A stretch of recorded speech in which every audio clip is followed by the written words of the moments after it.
versus being ICE vehicles? I would, okay, at this, so when we, so very, very interesting question. The fundamental premise here is that you can unbox the body.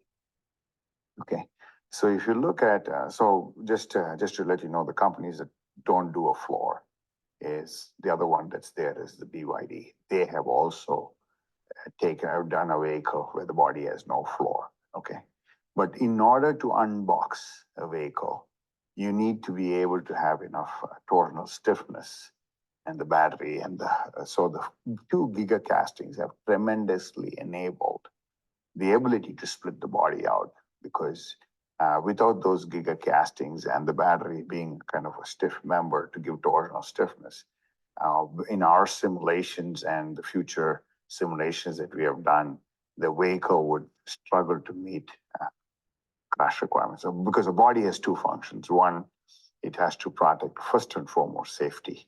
It has to protect the occupants. So what we're talking about here is that would legacy automotive companies making ICE cars, would they be able to use the unbox process in order to make the ICE cars? And he's saying, no, you don't have enough stiffness when you are trying to do that. And so they would not be able to take advantage of this better method of making cars. Only going to work on electric cars that are using the giga castings and using batteries to create all that stiffness. So this is an incredibly important part. Here we'll take a look at some more of the savings story that Matthew has come up with. 2 areas of cost. Okay, this is what we can give you right now. One is a 30% reduction in plant investment. Okay, so that's capital investment. Capital investment. And then there's 30% reduction in process time. Okay. Okay. That's work hours. People work hours just by going from a legacy OEM's traditional build to a modular build, and then also the automation involved. So let's look at it this way. If you have giga castings, you need to buy the presses. Giga casting, that's expensive, but you're taking out a lot of robots out, okay, in the body shop. So individual welding robots get replaced by a giga casting. Well, multiple parts come in. Plus, you're doing. I cannot share a lot of this because it's part of the results of our simulation. We share this with our customers who are buying this from us. But you're significantly reducing the number of wells that on the vehicle. Yes, you're significantly reducing the number of parts, and by unboxed, you're reducing in the greenfield paint shop footprint. Okay, paint shop footprint. Then when you go from a serial assembly line, and we have every station and every part laid out with the assembly time. So I've had one OEM, so some OEMs, when you approach some OEMs, they're not as open. Well, let's put it this way. Most are closed, some are open. They will argue with you and say this is not possible. And even locally, we were in the U.S. We were discussions, and they said this is not possible. So we didn't show them the data, but it's very difficult to convince them because they come from this assembly line mindset, and then you have to find an OEM. You have to work with OEMs that are who are open, so that they can say, okay. So if first of all, okay, reducing the body shop, reducing the size of the paint shop. Then doing the body assembly, putting the body together and the modules and the sides in general assembly. That is not something that anybody is used to. I was going to ask you. So you can see again that the kind of savings that they have at so many different levels. Now, you know, if you've been paying attention, if you've watched the Investor Day videos with regard to what Elon was saying on the unbox process, some of this, you know, we understood or we heard from Elon, but now you're hearing it from somebody who has done massive amounts of engineering and massive amounts of simulations in order to prove out the same situation. And they're coming up with numbers, in some cases a little bit less than what Tesla said the savings would be. But then again, they're not actually at Tesla seeing what Tesla is going to be doing. They're simulating it. They're trying to re-engineer it from their standpoint. and they've come up with a solution, but he admits it might be something completely different than Tesla's solution. Now he's going to talk about the hardest part of the unbox process from their point of view. Because at some point you're welding or doing fastening in the space or in the process, part of the process that used to be final assembly. That is one of the toughest things we took to figure out. It took us How several, to put all these modules together and have them crash worthy. yes. So so there are countless iterations, countless concepts that we put together, several. So go into some more detail, because I always figured, and I'm not nearly the expert you are. I'm not the expert, Well, but we have a team of experts. But I thought structural adhesives would be a big part of it. Okay, And so John, I don't want to share all the details, but it took a lot. So he doesn't want to share all the details because he wants to sell what he's come up with. But, one idea was put out there, but apparently he doesn't want to confirm or deny. Anyway, but that's interesting that the hardest part wasn't coming up with, okay, so I'm trying to imagine this. Some people have talked about it as putting together a Lego set as opposed to putting together like an erector set or something like that. I think that the analogy falls apart just a little bit. I really like to think of it in terms of how I'm visualizing Optimus going together. You build the right arm over here in this facility over here. You build the left arm, or maybe you build both of them in this part of the building. Because all you would change would be right hand and left hand. Maybe, I don't know. Maybe there's a different motor that's managing a left and a right. But roughly speaking, those are being made in one part of the building. The legs are being made in another part of the building. The heads are being made in another part of the building. The body's being made in another part. And then you've got your electronics. And then you have this place over here. All of those parts come together and you just put it all together. I think we're talking about the same thing with the car. What he says is that the hardest part was that final part of how do you now put everything together and fasten things, make sure everything is aligned. And to a certain extent, I think Elon was saying that the method of using the gigacastings actually helps that alignment because it has to fit within the gigacasting. And if it fits within the gigacasting, it will be aligned. So, but they don't get into that part of the discussion at all. That will be something we'll have to wait for another day. And maybe we'll start to see some of that later this year as we hear more about it. Next is a fascinating section where they talk about the total, I would call it the product design section. Anyway, you take a listen. I will not be in a position to comment on that part because, you hear about companies losing money with EVs, but what we really track is, hey, due to product design, how does that enable lower costs in manufacturing, lower costs in investment, less labor, less parts, everything? Because if you look at Tesla's announcement where they want to go to 20 million units globally by 2030, they're going to sell 20 million units, only the price is around $20,000 or $25,000. There's no way you can sell a $50,000 Tesla Wives and sell 20 million units. Impossible. Yeah, well, the 20 million is kind of a stretch goal, but that's not for you to say. Yeah. So what I'm saying is, it's like my first boss in the United States told me, Matthew, if you reach for the stars, you'll end up in the moon. So I think it's important to have stretch goals. But the point is, it's not. So that was certainly something that I've learned in my career. I've learned that over and over again. If you're shooting for the moon, the only possibility is the moon, and you're probably going to end up, that would still be a good shot. So you might end up getting into orbit. The higher you shoot, the higher now within reason, you're not going to want to shoot.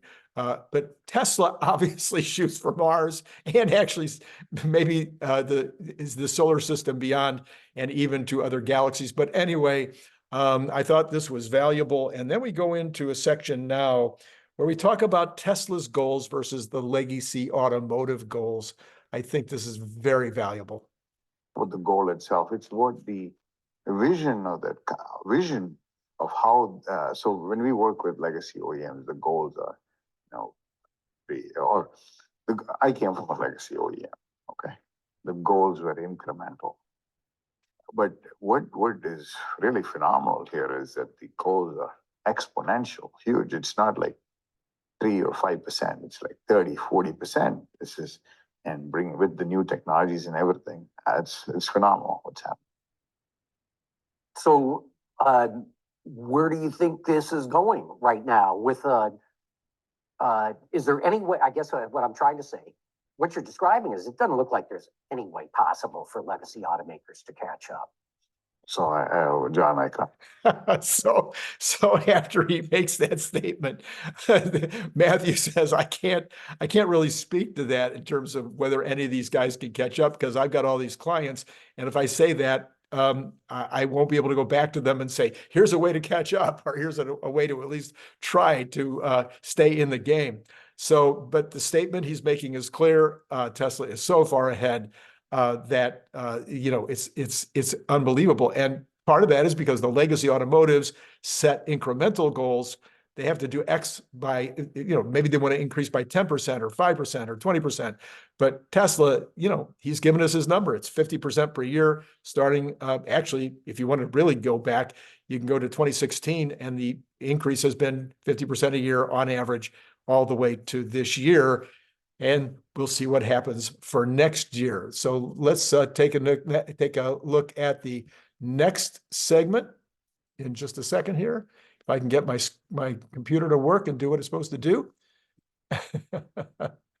No, I can't. I can't do it.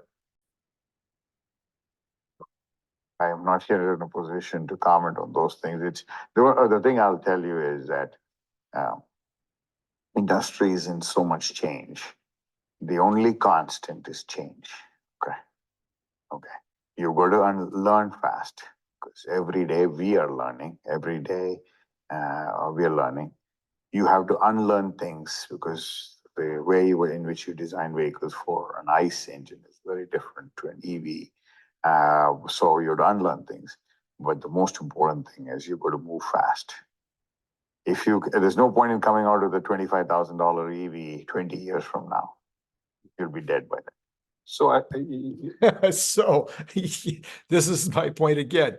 If they come out with a 25,000, if Tesla comes out with a 25,000 vehicle later this year, early 2025, and they are setting it up in 4 different facilities and maybe 5 counting India, you're making these cars all around the world at once. You're opening up and you're beginning to make them everywhere. Now, let's just say the first year you can only do 100,000 of these cars at each facility. You're starting off the very first year with 400,000 cars, maybe more.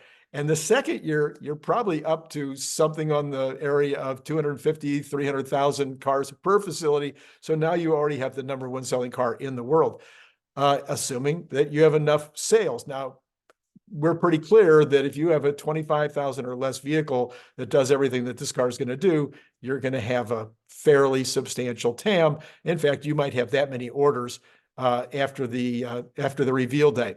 So let's go on from here. it's a good segue because I wanted to bring you back to something. So you said it earlier.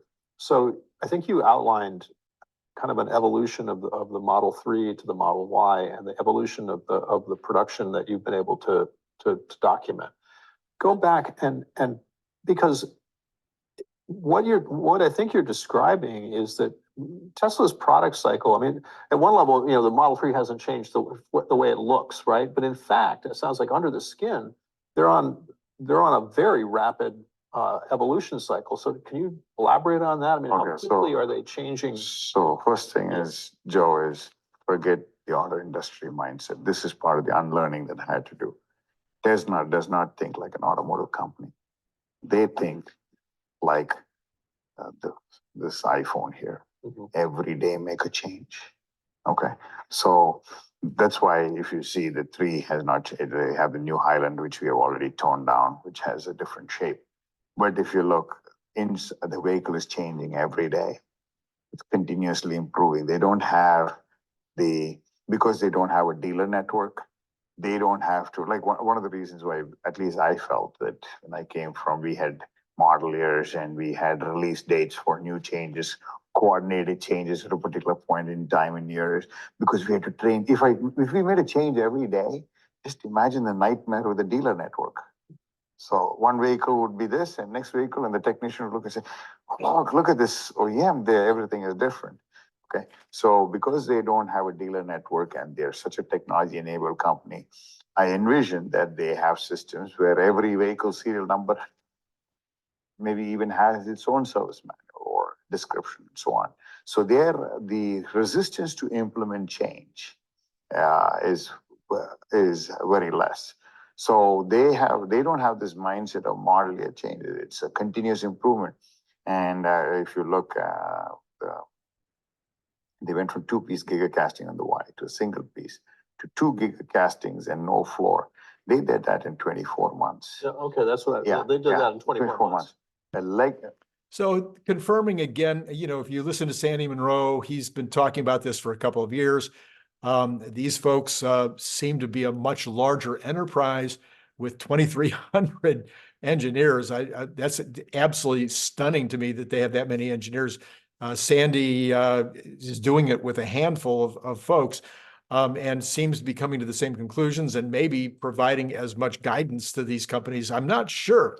So there's a real question with regard to this guy's business model.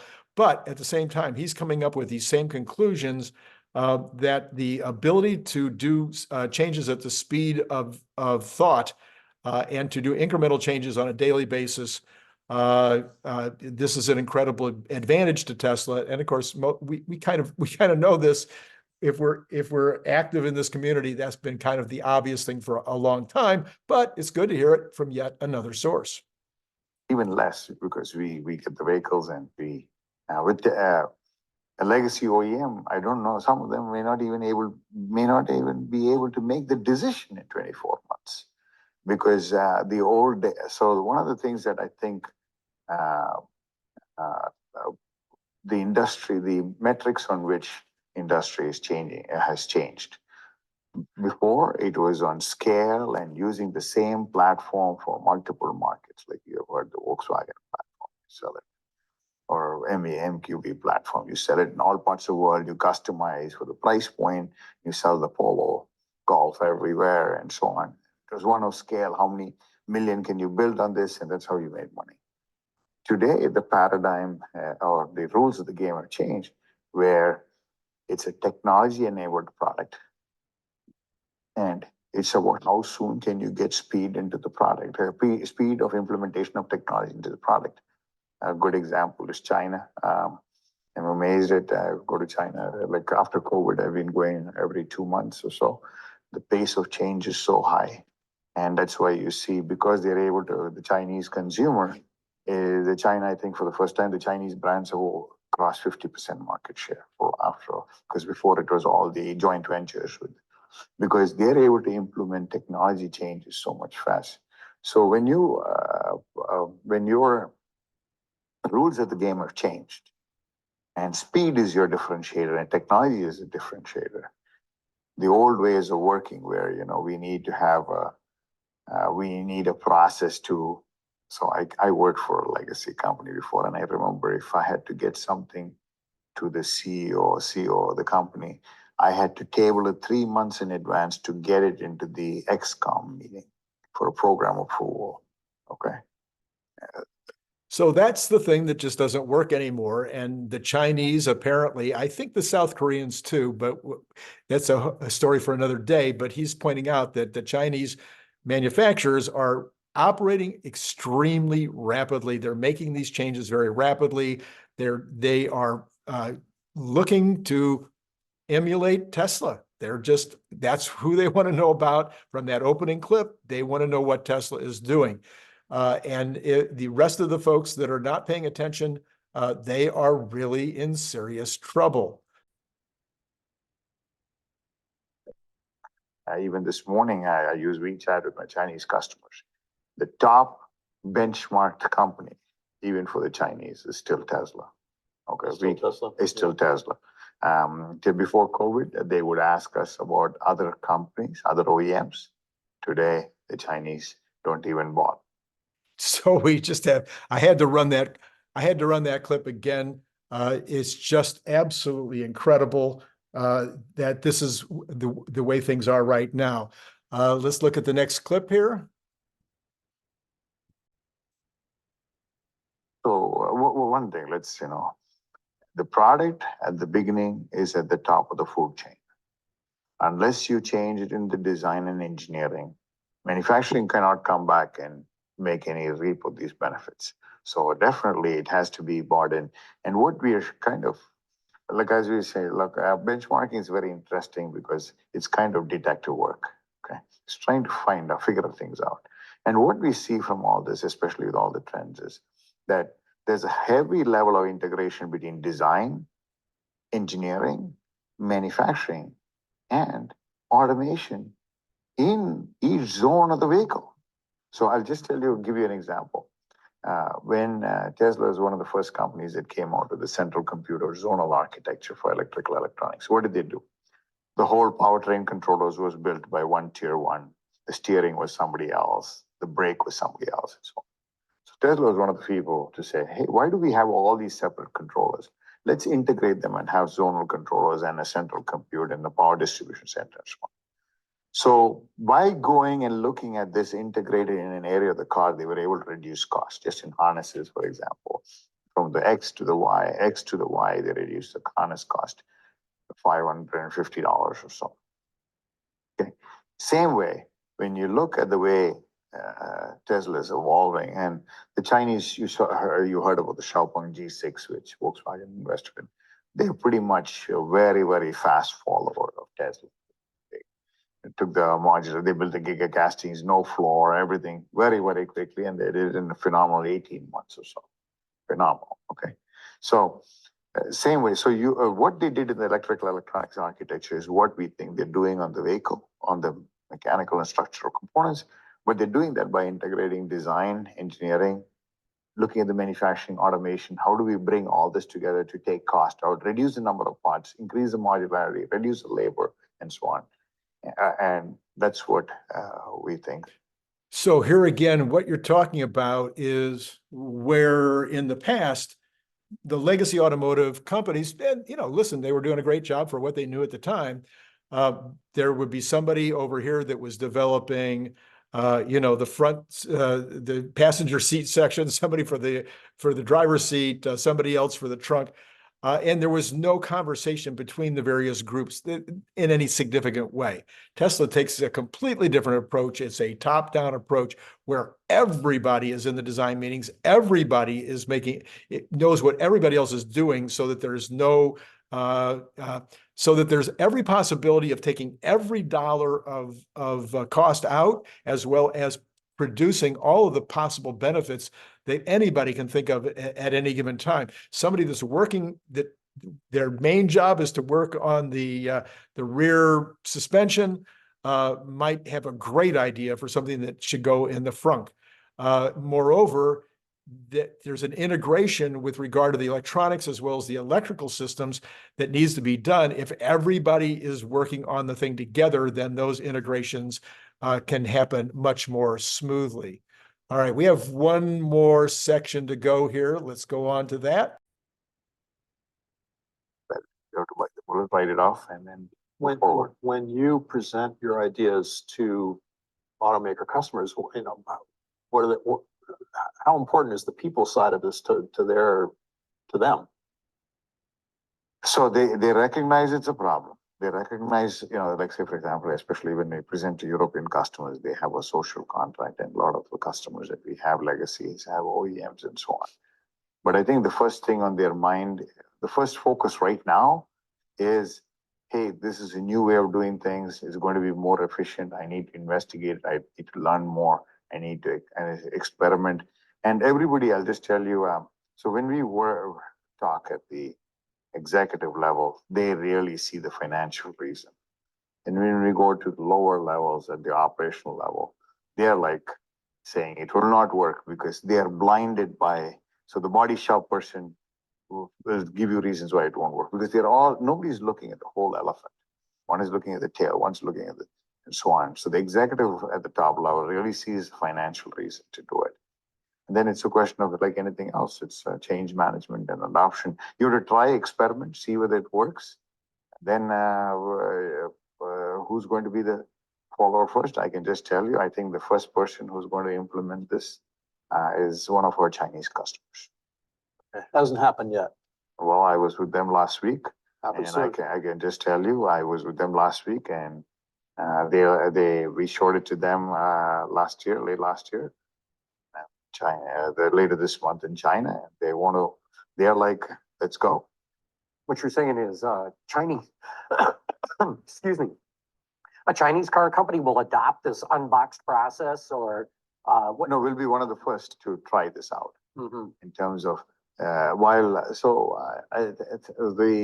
one of the things about them is they're willing, what they really like. So one of the things that's phenomenal, Chinese, and if you see, the Chinese have learned a lot of things from the joint venture companies. And those Chinese people those Chinese executives who were in those companies went and set up these Chinese brands. And there you have the Neo and all that who are set up by internet entrepreneurs, but brought a lot of people in to help in manufacturing and so on and so forth. The willingness to learn and change is so huge that I think they will move the fastest. That's my, Well, they're also under a lot of. So their interest in learning and changing is the highest.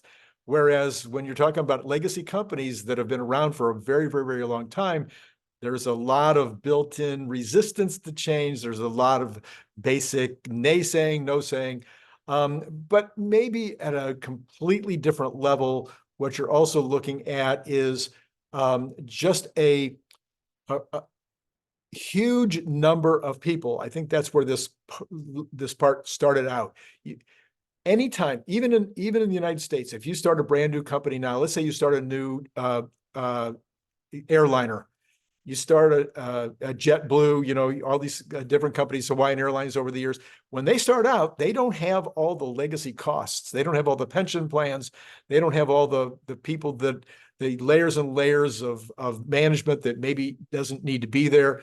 And so when the new guy comes in, he has a huge advantage even then, even starting out. Tesla still has that advantage because they haven't built in those extra layers of management like many companies do. They might in the future, and this is something they need to resist. But then you go to Europe, you're talking about the European companies, they have these extremely difficult issues with regard to the governments and the unions in terms of what you can and can't do, in terms of laying people off, in terms of firing people, in terms of the size of your company, et cetera. So there's a whole bunch of rigidity going on there, and crazy to look at it. You've got a communist country, which I wouldn't want to live in to save my life.